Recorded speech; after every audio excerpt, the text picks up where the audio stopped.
Hey YouTube, when it comes to preparedness, if you're new to it, there's a lot of questions, and I certainly get questions all throughout the day and the week. And one of the more common questions is, what should I do first? Are there priorities within preparedness? And I'd say absolutely. And so I have the first 7 things video here for you today. The first would be to look at your finances, to give an honest look at your finances and see if you live beyond your means. And if you don't, then how much under your means do you actually live? Do you save money? Are you in debt? Know about these things. And there's a lot of people, like I have friends that literally know that they're in debt, but they don't know what debt amount it is. Like they might have an idea, but when I actually asked them, and then I said, go look it up and actually get the real numbers, there were a few of them that said, you know what, I was a few $1,000s off. Like they had more debt than they really thought they did. And that's pretty scary, that people to have more debt than they actually thought they did. And so give an honest look. And if you live beyond your means, you need to make some changes today. You need to call a family meeting and have a real discussion about money. A lot of people don't want to talk about money. They just kind of avoid the whole topic. It's very taboo in some situations, especially with certain couples. You know, there's a lot of like hidden things that go on, hidden purchases, hidden, expenses that they don't want other people to know about. But if you're really trying to work together to have a real family, you have to be on the same page when it comes to finances. So if you have debt, you need to work to get that knocked out. You need to get rid of debt. And that should be one of the top priorities across the board here, top priorities, to be debt-free, because debt makes you a slave to the lender. And that's been known and shown over time and time again. And it gives you a lot more flexibility when you don't have debt. It gives you a lot more cash flow, and you're able to actually save so much more. So be very proactive on this. Get out of debt. And if it requires you in the short term to work another job, have a little part-time job on the side, do it. If it requires for you to actually have to sell something, do it. If you need to cancel a subscription service for a while, do it. Do what you have to do. Because if you don't, most people just get more and more in debt. That's the facts. So look at your finances. Number 2, do you have an emergency fund? If so, congratulations. A lot of people don't have that. Is it substantial enough, though, to give you at least a few months of living expenses? That's the thing that for a lot of people, they would say no. People are lucky to have maybe a few weeks, maybe a month of backup. But that's about it. That's, from what I've been able to see over the years when people have talked to me about this, and just people being just, completely honest about the situation. So if you don't have an emergency fund, obviously start. And, a lot of people ask, well, what happens if I'm in debt? Do I work on that first and then work on my emergency fund? Well, I think what you can do is you can do both, but I would be a lot more aggressive with the debt. Maybe like 90% of your focus is on debt, 10% on building an emergency fund. Because this is what can happen. While you're working on your debt, an emergency might happen. And if you don't have any emergency fund, you're going to be up a creek without a paddle. Number 3, your health. Too often, I see a lot of people that need to improve their health. And sometimes it doesn't require a lot of effort. It just requires you to make the change, to do something about it. For example, a lot of people here in America, and I know in my area, for sure, are overweight. It's just a problem we have. People are not that physical. They don't move around much. And they're eating foods that pack the calories, in the body, and the body can't handle all that. The body doesn't need all those calories, and so it stores it, and then it stores more, and then it stores more, and then you wonder why you grow. And you're not growing vertically, but you're growing outward. You're growing at a horizontal rate that isn't desirable. So you have to do something about it. And for a lot of people, it's simple. Just going for a walk after work, eating less food, eating better quality food, and de-stressing. Just taking a bit of stress out of your life. And you'd be surprised how much we contribute to our own stress levels. It's really shocking. If you have a toxic job, a toxic relationship, leave. You don't have to be a part of that for the rest of your life. You don't have to suffer and be miserable your whole life. Make the change. It's very difficult. It's easy for me to sit here and say these things, but I have done these things myself. So I'm not just saying them, and I'm not just preaching. I have done these things.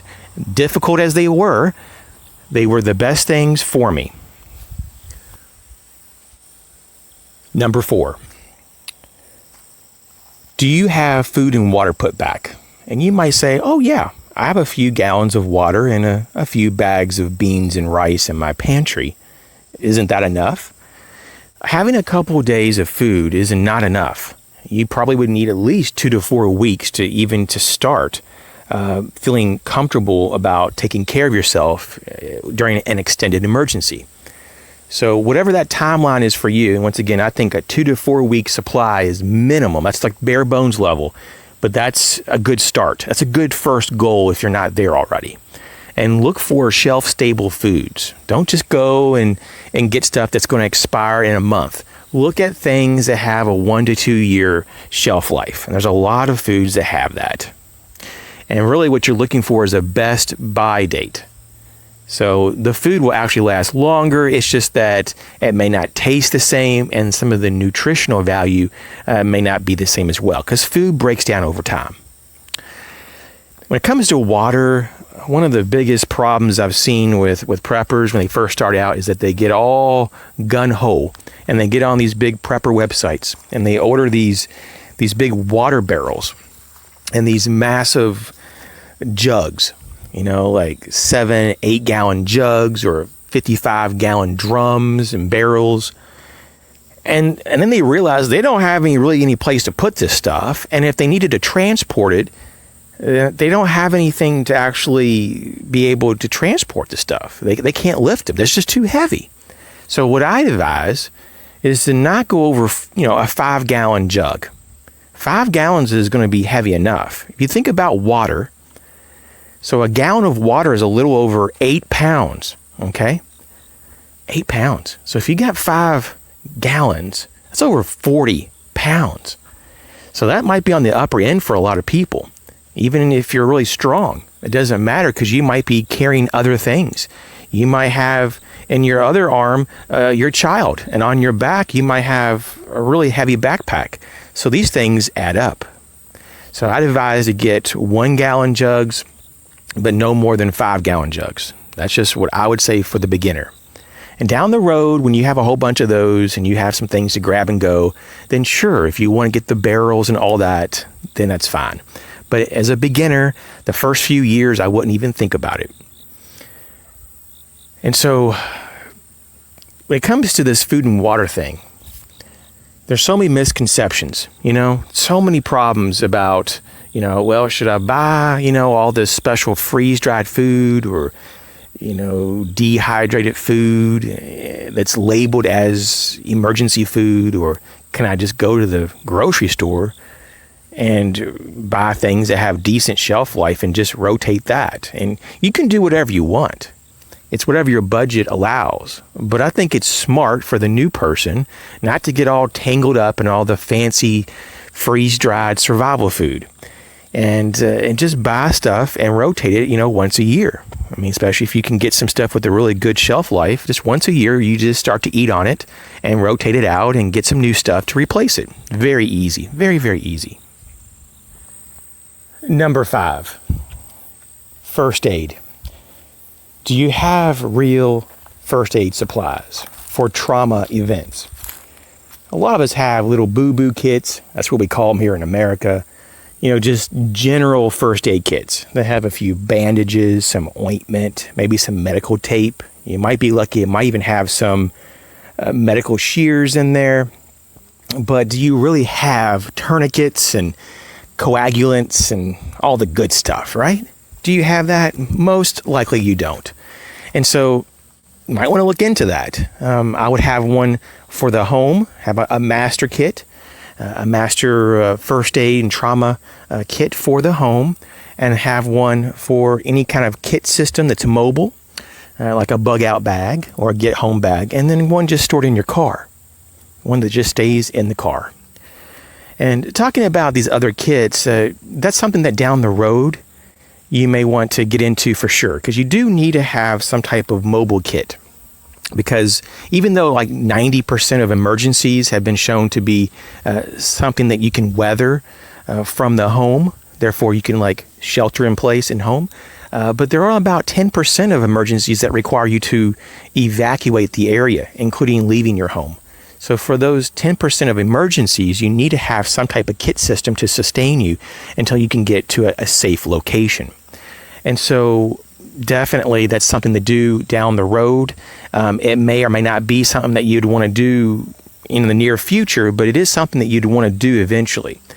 For some people, they get into preparedness by building a bug out bag. That's how they actually get into preparedness. It's kind of more of just something that they were doing for fun, and then they kind of realize that they really aren't prepared in other areas, and they start becoming a more prepared individual. But it's a bit overhyped, though, if you want to really get my opinion on it. The whole bug out bag thing is very much overhyped, and it's important, but it's not like the top of the list. And so in these 7 things here, it could be put into the 7 things, or it could be worked in at some place, but definitely needs to be done. But don't stress about that right now, because there's so many other things to deal with. Number 6 is emergency radios. And these types of radios, if you're not familiar with them, they have typically various ways to power it. I've seen some that have like 7 or 8 different ways to power the radio, so they're very flexible and versatile when it comes to power. Some of them have hand cranks, some of them have solar power panels, some of them they take different types of batteries, all kinds of things, right? And the really good ones have multiple bands, not just a weather band, but AM and FM as well. And some of the even nicer ones have like shortwave capability and the ability to tune in to local public service frequencies. And so this definitely is something good to have. And I would definitely make sure that you have a little light that is built into your emergency radio, and maybe a few other features, that you might want to make sure that that is part of that particular package. And so I would make sure to have at least 2 emergency radios, 2 of them, because this is pretty important. The ability to ascertain information about your potential threats in the area, that's pretty important. So if something happens, and let's just say that you drop your radio on a hard surface and it breaks, or maybe you discover that your batteries leaked into the radio and destroyed it, or maybe there's just a defective part in the radio and it in the middle of your emergency the radio fails. Well, that's why it's good to be redundant in this particular situation and have 2 emergency radios. And number 7 is the means to protect yourself, your loved ones, your home, and your supplies. And of course, there are lots of different people from various parts of the world that watch my videos. And so I can't really tell you, because I don't know sometimes who's watching when, but I can tell you that you definitely would want to be as legal as possible when you're doing this. Where I live, firearms are typically number 1, in terms of what people pick when it comes to personal protection. But in your area, it might be something else. But definitely have a primary, type of defense or strategy, or just having a certain gear to help protect you. and have backup options as well. You don't want to have all your cards on one thing. So, for example, it makes a lot of sense to, if you're going to have a firearm, to maybe even have a second firearm that's of the same, have like two of the same. So if something happens to the first, you're still going to have all that training and muscle memory of how to use the first, because the first is going to be the same as the second. And, it'll use the same ammunition, the same accessories, magazines, all that stuff. So it's a good thing to have really redundancy in weapon systems. Body armor is a really good thing. I know quite a few people at this particular time getting more body armor. And here in the U.S., there's a lot of threats of legislation to outlaw body armor. Not sure if that's ever going to happen, but it could. And so there is a point, though, that to have a layered defense makes a lot of sense. And so if you have a firearm and you think that someone's going to be shooting back at you, well, having body armor, it's obvious that it's better than nothing, right? And basically look at how your house is set up. Look at where there's weak points, where would be the easiest to break in. Look at the strongest points. What is the best place to retreat to if you had to, and just look at how things are laid out. If you have to escape from the house, what are the various exits? Are there certain windows that would be easier to climb out of and to get out of the house than others, or certain doorways that are just closer to certain other locations? And have a meetup location, because it may be that everybody has to leave the house, and it could be all very chaotic, and people are kind of running in different directions. But if you have a meetup location, they can all come back to one location at a certain point, and so that you can kind of regroup and make a plan on how to deal with whatever's going on. So I hope you enjoy this video. Basically, 7 things, that I would do first if I was a new prepper. This is, of course, my opinion. There's other people who have other ideas about this. There are so many things to do to be prepared. It's almost like a never-ending type of journey. And that's pretty true. For the most part, that's pretty much how it is. It's a whole lifelong journey of doing things to position yourself in a way so that you are less likely to be susceptible to being a victim of the things that go on in this world. So, hey, you guys take care. I'll catch you later.